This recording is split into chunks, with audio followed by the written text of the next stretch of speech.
But what happened was the sports dude from this little Disney magazine came to me. He's like, you know this guy, like Bird Dude? And I was like, what? And like, he's like a skateboarder, like Birdo. And I was like, Tony Hawk? Birdo. And I was like, yeah, I know Tony Hawk. I don't know Tony Hawk, but I know Tony Hawk. And he's like, can you interview him and ask him these 5 questions? I was like, all right. So I did it. And they were like, is that the cops? Everybody be cool. We're getting raided. But yeah, I asked him these questions, and it was like, what's your favorite trick? Like real like fluff questions. And then like a month later, he came and gave me a check for $500, and I was eating ramen and Gray's papaya, 2 for $1 at that time.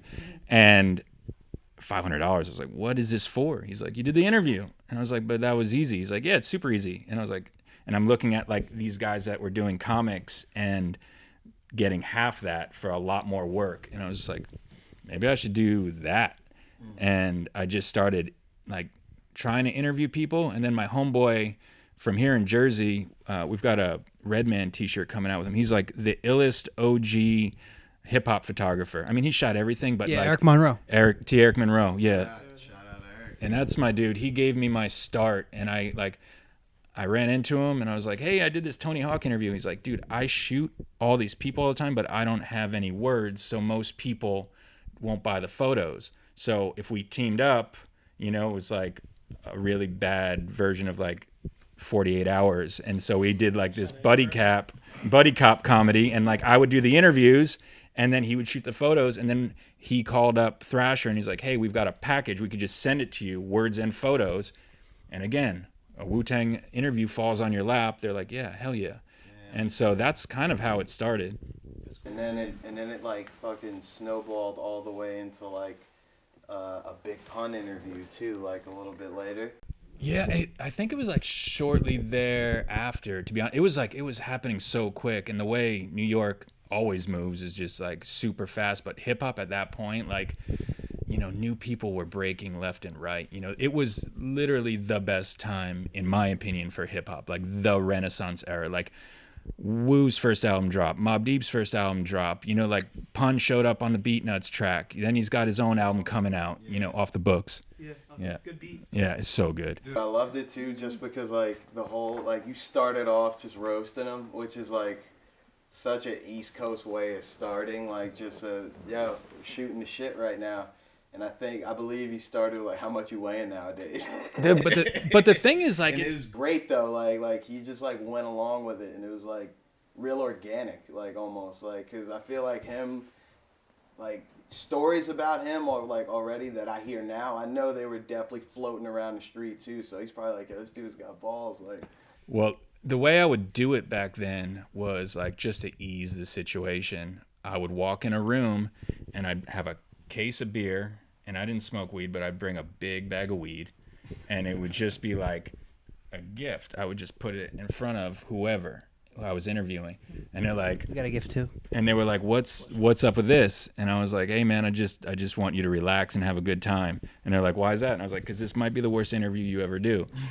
And then they laugh, and I was like, white dude in hip hop, and so the jokes are obvious to make against me, right? And so like it was always, I don't know, man, like it's not a thing that people do anymore, but man, we would just like snap on each other. It was fun. It was like mental exercise, and like you go from the most obvious, and then just cut deeper, and so with Pun, man, like I said, the Beat Nuts track just dropped, and so I'm Not a Player was on 12-inch at Fat Beats like just that week. Like he was so new, like he probably only weighed 420 pounds, that's how light he was.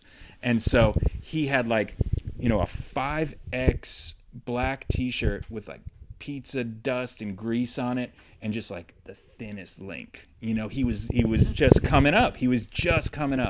And I just, first question out of the box, like you said, I was like, hey man, like what's your most expensive pair of shoes? Because everybody's into sneakers. He's like, I don't really fuck with sneakers, but boots, I've got like a $400 pair of boots. And I was like, man, don't you think that's a waste of money since you'll never get to see them? And his wife was there, and she starts laughing, so he starts laughing, and he just right away just goes for white boy jokes. And that's not racial or racist. It's just like, you know, like it's just jokes, man. You know, like, and we laughed for. It was only a 1-page interview, but like that audio has got to be 90 minutes. We just like, I made other interviewers wait in the hallway. He's just like, no, we're drinking, we're smoking. Like, it was so fun. And then he got the last laugh on me. Like, such a good laugh that it made me piss my pants. Like, so I got, you know, I take photos, and so you're him, like multiplied a couple times, but you're him. And I got the camera around my neck with a strap, and I just pick it up, and then my head's down, and I come up like this, and my hat is backwards at the time. And as I come up like this, I can't really see, and then I put it in focus, and I realize it's a 9mm barrel. That's his move. He's done it to multiple people. Thank God I had the strap on the camera, because I just dropped it, and I was like, yo! I was like, all jokes. It was all jokes, man. And he just starts laughing at me. He's like, got your ass. He did that to Cypher Sounds. Cypher Sounds doesn't drink. He pulled a gun on him in the club. That's his move. He pulls guns on people like as a joke, I guess, or maybe serious.